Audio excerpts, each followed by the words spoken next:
spoke of the XFL being purchased by an investment group led by The Rock. Movie star Rock, former WWE superstar The Rock, has bought the XFL with an investment group with the plan of restarting the league in 2021. It sounds like they want to get a bubble concept going, so we'll see how that goes.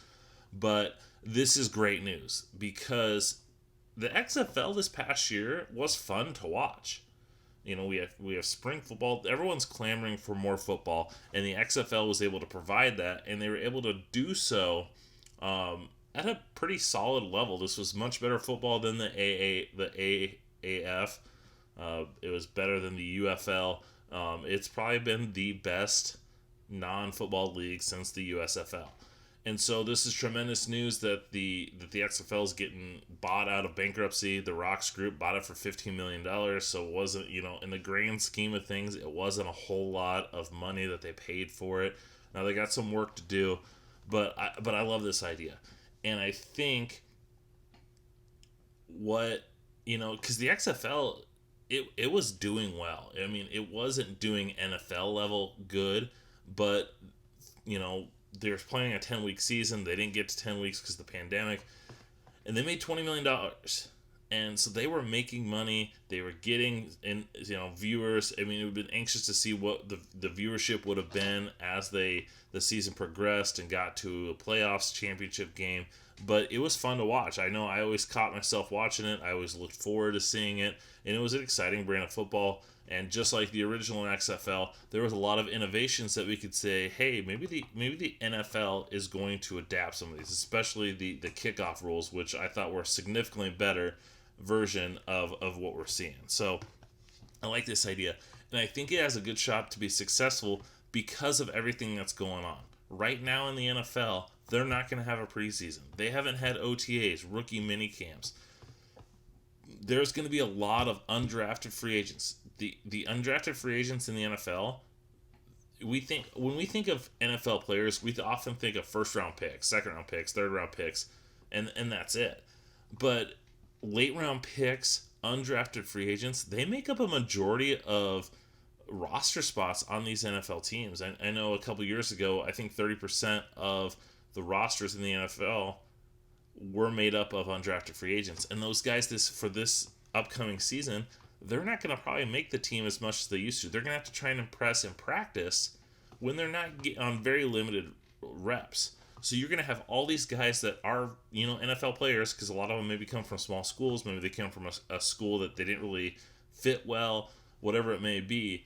And they're going to go to the XFL because they want to play and they want to get that chance. And so I think that's going to up the level of the XFL player. Plus, we're going to see some of these college players. Maybe some of these college players are going to opt out. We're seeing the whole situation with the Pac-12. The players have a list of demands that they want in order to play. Maybe a lot of those guys don't get those demands, and instead of playing during a pandemic, they decide to opt out, and then they go play in the XFL to prove their worth to those NFL teams. We saw one of the players this past year get drafted from the XFL. He left college early from West Virginia, and went and played in the XFL.